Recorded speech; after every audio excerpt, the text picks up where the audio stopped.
প্রিয় পাঠকেরা, তোমরা দেখছো স্বপ্ন পূরণ এডুকেশন চ্যানেল। আমরা প্রতিদিনের মতন আজকেও নিয়ে চলে এসেছি কিছু গুরুত্বপূর্ণ প্রশ্ন ও উত্তর নিয়ে বাংলায় গুরুত্বপূর্ণ প্রশ্ন উত্তরগুলো প্রতিদিন পাওয়ার জন্য আমাদের চ্যানেলটি লাইক, কমেন্ট, শেয়ার এবং সাবস্ক্রাইব করতে ভুলো না। সাবস্ক্রাইব করে বেল আইকনটি প্রেস করে নিও, তাহলে নতুন নতুন ভিডিওর নোটিফিকেশনগুলো তোমরা খুব সহজেই পেয়ে যাবে। আপকামিং পরীক্ষার জন্য এই প্রশ্ন উত্তরগুলো কিন্তু খুব গুরুত্বপূর্ণ, তাই ভুলেও কেউ ভিডিওটা স্কিপ করো না, পুরো ভিডিওটা অবশ্যই মনোযোগ সহকারে দেখো। এবং নতুন যারা আমাদের চ্যানেলে প্রশ্ন উত্তরের ভিডিওগুলো দেখছো তারা অবশ্যই লাইক, কমেন্ট, শেয়ার এবং সাবস্ক্রাইব করে দিও। সাবস্ক্রাইব করে বেল আইকনটি প্রেস করে দিও। তোমরা তোমাদের বন্ধু বান্ধব এবং আত্মীয় স্বজন যারা চাকরির পরীক্ষার প্রস্তুতি নিচ্ছে তাদের সবাইকে এই ভিডিওগুলো শেয়ার করো, যাতে তারাও আপকামিং পরীক্ষায় প্রশ্ন উত্তরগুলো পেয়ে উপকৃত হতে পারে। তোমরা কিন্তু কমেন্ট বক্সে কমেন্ট করে জানাতে পারো তোমাদের কোন বিষয়ের উপর ভিডিওর প্রয়োজন আছে, আমরা সেই বিষয়ের উপর ভিডিও নিয়ে আসার চেষ্টা করব। এবং তোমরা প্রশ্নগুলো দেখা মাত্রই কমেন্ট বক্সে উত্তর করার চেষ্টা করবে এবং সর্বশেষে কমেন্ট বক্সে কমেন্ট করে জানাবে তোমরা কটি উত্তর সঠিক করতে পেরেছো। তাই আর সময় নষ্ট না করে চলে আসি আজকের প্রথম প্রশ্নে।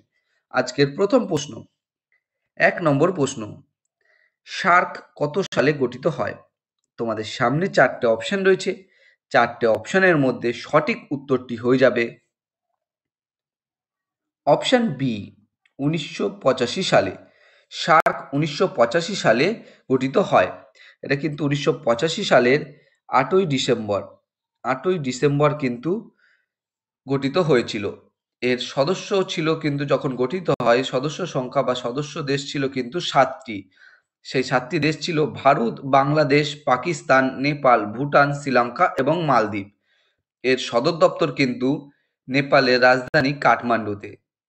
1987 সালে 1987 সালে 1987 সালের 16ই জানুয়ারি বর্তমানে সদস্য সংখ্যা হয়েছিল। এর সদর দপ্তর কিন্তু যেটা হয়েছিল নেপালের কাঠমান্ডুতে, সেটা কিন্তু 1987 সালের 16ই জানুয়ারি এবং বর্তমানে সদস্য সংখ্যা কিন্তু 8টি। 2007 সালে কিন্তু আফগানিস্তান এই সার্কের সদস্য গ্রহণ করেন পদ। পরবর্তী প্রশ্ন, 2 নম্বর প্রশ্ন, আমজাদ আলী খাঁ কোন যন্ত্রসঙ্গীতের সঙ্গে যুক্ত? তোমাদের সামনে 4টে অপশন রয়েছে। 4টে অপশনের মধ্যে সঠিক উত্তরটি হয়ে যাবে অপশন বি, সরোদ। আমজাদ আলী খাঁ সরোদ যন্ত্রসঙ্গীতের সঙ্গে যুক্ত। পরবর্তী প্রশ্ন, 3 নম্বর প্রশ্ন, কোন গভর্নর জেনারেল ভারতে প্রথম ডাক টিকিট প্রচলন করেন? তোমাদের সামনে 4টে অপশন রয়েছে। 4টে অপশনের মধ্যে সঠিক উত্তরটি হয়ে যাবে অপশন এ, লর্ড ডালহৌসি।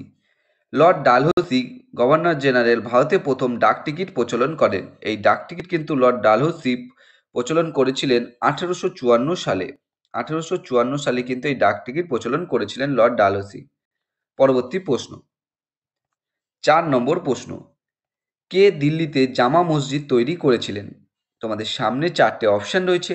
4টে অপশনের মধ্যে সঠিক উত্তরটি হয়ে যাবে অপশন সি, শাহজাহান। শাহজাহান দিল্লিতে জামা মসজিদ তৈরি করেছিলেন।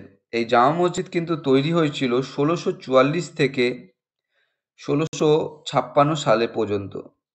1644 থেকে 1656 সাল পর্যন্ত 56 সালের মধ্যে এই জামা মসজিদটা কিন্তু তৈরি করেছিলেন শাহজাহান। পরবর্তী প্রশ্ন, 5 নম্বর প্রশ্ন, যানবাহনের ধোঁয়া থেকে নির্গত কোনটি ক্ষতিকারক? তোমাদের সামনে 4টে অপশন রয়েছে। 4টে অপশনের মধ্যে সঠিক উত্তরটি হয়ে যাবে অপশন এ, সীসা। যানবাহনের ধোঁয়া থেকে নির্গত সীসা কিন্তু ক্ষতিকারক। এই সীসা কিন্তু আমাদের শরীরের পক্ষে, যানবাহন থেকে ধোঁয়া থেকে যে সীসা আমাদের শরীরে কিন্তু এই ধোঁয়ার মাধ্যমে প্রবেশ করে, এটা কিন্তু আমাদের শরীরের জন্য ক্ষতিকারক। পরবর্তী প্রশ্ন, 6 নম্বর প্রশ্ন, রাওলাট অ্যাক্ট কত সালে প্রতিষ্ঠিত হয়? তোমাদের সামনে 4টে অপশন রয়েছে। 4টে অপশনের মধ্যে সঠিক উত্তরটি হয়ে যাবে অপশন সি, 1919 সালে। রাওলাট অ্যাক্ট 1919 সালে প্রতিষ্ঠিত হয়। এটি কিন্তু 1919 সালের 18ই মার্চ কিন্তু প্রতিষ্ঠিত হয়েছিল। 1919 সালের 18ই মার্চ কিন্তু প্রতিষ্ঠিত হয়েছিল। পরবর্তী প্রশ্ন, 7 নম্বর প্রশ্ন, আলিপুর বোমা ষড়যন্ত্র মামলা কবে হয়েছিল? তোমাদের সামনে 4টে অপশন রয়েছে। চারটে অপশানের মধ্যে সঠিক উত্তরটি হয়ে যাবে অপশান সি ১৯০৮ সালে। আলিপুর বোমা ষড়যন্ত্র মামলা ১৯০৮ সালে হয়েছিল। ১৯০৮ সালের কিন্তু মে মাসে হয়েছিল। ক্ষুদিরাম বসু এবং প্রফুল্ল চাকি কর্তৃক ব্রিটিশ ম্যাজিস্ট্রেট ডগলাস কিংসফোর্ডের ওপর বোমা হামলার চেষ্টার পর এই মামলা সূচনা হয় এবং এই মামলায় কিন্তু ক্ষুদিরাম বসু এবং প্রফুল্ল চাকি ছাড়াও অরবিন্দ ঘোষ, বারিন ঘোষ সহ আরও অনেক জাতীয়তাবাদীকে অভিযুক্ত করা হয়েছিল। পরবর্তী প্রশ্ন, ৮ নম্বর প্রশ্ন, কোন দেশের সামুদ্রিক উপকূল রেখা সর্বাপেক্ষা দীর্ঘতম? তোমাদের সামনে চারটে অপশান রয়েছে। চারটে অপশানের মধ্যে সঠিক উত্তরটি হয়ে যাবে অপশান ডি, কানাডা। কানাডা দেশের সামুদ্রিক উপকূল রেখা সর্বাপেক্ষা দীর্ঘতম। এর কিন্তু উপকূল রেখাও কানাডার সামুদ্রিক উপকূল রেখা প্রায় কিন্তু ২,০৮০ কিলোমিটারেরও বেশি। পরবর্তী প্রশ্ন, ৯ নম্বর প্রশ্ন, কোন মুঘল সম্রাট নবম শিখ গুরু তেগ বাহাদুরকে মৃত্যুদণ্ডে দণ্ডিত করেন? তোমাদের সামনে চারটে অপশান রয়েছে। চারটে অপশানের মধ্যে সঠিক উত্তরটি হয়ে যাবে অপশান ডি, ঔরঙ্গজেব। মুঘল সম্রাট ঔরঙ্গজেব নবম শিখ গুরু তেগ বাহাদুরকে মৃত্যুদণ্ডে দণ্ডিত করেন। ইনি কিন্তু ১৫৭৫ সালে দিল্লিতে এই ঘটনাটি ঘটেছিল। ১৫৫৫ সালে দিল্লিতে কিন্তু এই ঘটনাটি ঘটেছিল, কারণ নবম শিখ গুরু তেগ বাহাদুর মুসলিম ধর্ম গ্রহণ করতে রাজি হয়নি বলে তাকে কিন্তু এরকম মৃত্যুদণ্ডে দণ্ডিত করা হয়েছিল। পরবর্তী প্রশ্ন, ১০ নম্বর প্রশ্ন, বেঙ্গল ব্রিটিশ ইন্ডিয়া সোসাইটি কে প্রতিষ্ঠা করেন? তোমাদের সামনে চারটে অপশান রয়েছে। চারটে অপশানের মধ্যে সঠিক উত্তরটি হয়ে যাবে option B, George Thomson. George Thomson. Bengal British India society প্রতিষ্ঠা করেন জর্জ থমসন। এটি কিন্তু 1843 সালে 20 এপ্রিল কিন্তু কলকাতায় প্রতিষ্ঠিত হয় এবং ভারতীয়দের কল্যাণ ও উন্নতির লক্ষ্যে কিন্তু এই বেঙ্গল ব্রিটিশ ইন্ডিয়া সোসাইটি কাজ করত। Bengal British India society George Thomson 1843 সালে 20 এপ্রিল প্রতিষ্ঠা করেন এবং ভারতীয় কল্যাণ ও উন্নতির লক্ষ্যে কিন্তু এই বেঙ্গল ব্রিটিশ ইন্ডিয়া সোসাইটি কাজ করত। পরবর্তী প্রশ্ন, 11 নম্বর প্রশ্ন, পানিপথের দ্বিতীয় যুদ্ধ কাদের মধ্যে সংঘটিত হয়েছিল?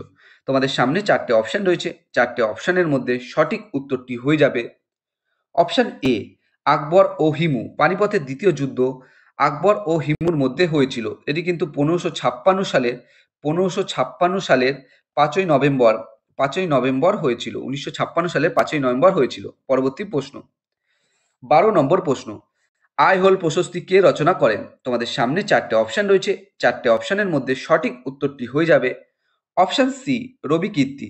আই হোল প্রশস্তি রচনা করেন রবি কীর্তি। এই রবি কীর্তি কিন্তু চালুক্যরা দ্বিতীয় পুলকেশীর সভাকবি ছিলেন। পরবর্তী প্রশ্ন, 13 নম্বর প্রশ্ন, কোন সুলতান তামার মুদ্রা প্রচলন করেন? তোমাদের সামনে চারটে অপশান রয়েছে। চারটে অপশানের মধ্যে সঠিক উত্তরটি হয়ে যাবে অপশান সি, মোহাম্মদ বিন তুগলক। মোহাম্মদ বিন তুগলক তামার মুদ্রা প্রচলন করেছিলেন। সেই সময় কিন্তু সোনা এবং রূপোর ঘাটতির জন্য কিন্তু তামার টোকেন কারেন্সি তিনি চালু করেছিলেন। পরবর্তী প্রশ্ন, 14 নম্বর প্রশ্ন, শ্বেতাম্বর ও দিগম্বর নামে দুটি শাখায় কোন ধর্ম বিভক্ত ছিল? তোমাদের সামনে চারটে অপশান রয়েছে। চারটে অপশানের মধ্যে সঠিক উত্তরটি হয়ে যাবে অপশান ডি, জৈন ধর্ম। শ্বেতাম্বর ও দিগম্বর নামে দুটি শাখায় জৈন ধর্ম বিভক্ত ছিল। পরবর্তী প্রশ্ন, 15 নম্বর প্রশ্ন, ভারতের প্রথম ভাইসরয় কে ছিলেন? তোমাদের সামনে চারটে অপশান রয়েছে। চারটে অপশানের মধ্যে সঠিক উত্তরটি হয়ে যাবে অপশান এ, লর্ড ক্যানিং। ভারতের প্রথম ভাইসরয় ছিলেন লর্ড ক্যানিং।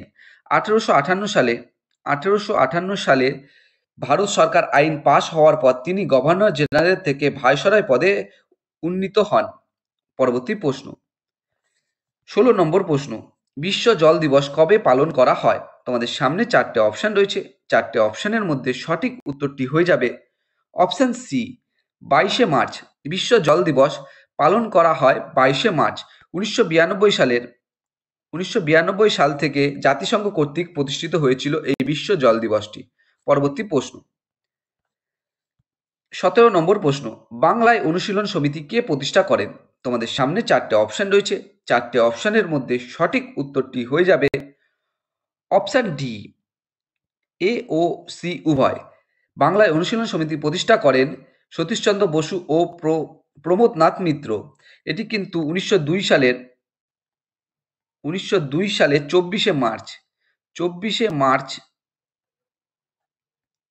24শে মার্চ কলকাতায় হেদুয়া অঞ্চলে প্রতিষ্ঠিত হয়। কলকাতা হেদুয়া অঞ্চলে কিন্তু বাংলায় অনুশীলন সমিতি প্রতিষ্ঠা হয়েছিল 1902 সালে 24শে মার্চ। পরবর্তী প্রশ্ন, 18 নম্বর প্রশ্ন, বিশ্ব স্বাস্থ্য সংস্থার সদর দপ্তর কোথায় অবস্থিত? তোমাদের সামনে 4টে অপশন রয়েছে। 4টে অপশনের মধ্যে সঠিক উত্তরটি হয়ে যাবে অপশন বি, জেনেভা, সুইজারল্যান্ডের জেনেভায় অবস্থিত। বিশ্ব স্বাস্থ্য সংস্থার সদর দপ্তর সুইজারল্যান্ডের জেনেভায় অবস্থিত। এটি কিন্তু প্রতিষ্ঠা হয়েছিল 1948 সালের 7ই এপ্রিল। 1948 সালের কিন্তু 7ই এপ্রিল প্রতিষ্ঠা হয়েছিল। পরবর্তী প্রশ্ন, 19 নম্বর প্রশ্ন, বিধবা বিবাহ আইন পাস হয় কবে? তোমাদের সামনে 4টে অপশন রয়েছে। 4টে অপশনের মধ্যে সঠিক উত্তরটি হয়ে যাবে অপশন এ, 1856 সালে। বিধবা বিবাহ আইন পাস হয় 1856 সালে। 1856 সালের কিন্তু 26শে জুলাই কিন্তু বিধবা বিবাহ আইন পাস হয়েছিল। তৎকালীন গভর্নর জেনারেল লর্ড ক্যানিং এই আইনটি পাস করেছিল এবং ঈশ্বরচন্দ্র বিদ্যাসাগরের তত্ত্বাবধানে কিন্তু এই আইনটি পাস হয়েছিল। পরবর্তী প্রশ্ন, 20 নম্বর প্রশ্ন এবং আজকের শেষ প্রশ্ন, কোন উৎসবে নৌকা দৌড় প্রতিযোগিতা হয়?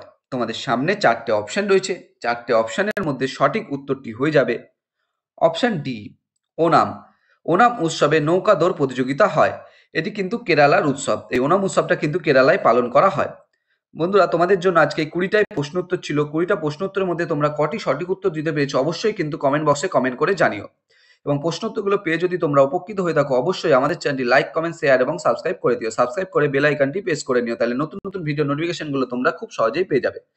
এবং তোমরা তোমাদের বন্ধু বান্ধব এবং আত্মীয় স্বজন যারা চাকরির পরীক্ষার প্রস্তুতি নিচ্ছে তাদের সবাইকে এই ভিডিওগুলো কিন্তু শেয়ার করে দিও, যাতে তারাও আপকামিং পরীক্ষায় প্রশ্নোত্তরগুলো পেয়ে উপকৃত হতে পারে। আমাদের ডেসক্রিপশন বক্সে হোয়াটসঅ্যাপ গ্রুপ, টেলিগ্রাম গ্রুপের লিঙ্ক দেওয়া আছে, সেখানে গিয়ে সবাই অবশ্যই জয়েন করে নিও। এবং তোমরা কমেন্ট বক্সে কমেন্ট করে জানিও তোমাদের কোন বিষয়ের উপর ভিডিওর প্রয়োজন আছে, আমরা সেই বিষয়ের উপর ভিডিও নিয়ে আসার চেষ্টা করব। এবং এখনো পর্যন্ত যারা আমাদের চ্যানেলটি লাইক, কমেন্ট, শেয়ার এবং সাবস্ক্রাইব করেনি তারা অবশ্যই লাইক, কমেন্ট, শেয়ার এবং সাবস্ক্রাইব করে দিও। এবং তোমরা সবাই ভালো থেকো, সুস্থ থেকো। দেখা হচ্ছে আবার পরবর্তী ভিডিওতে।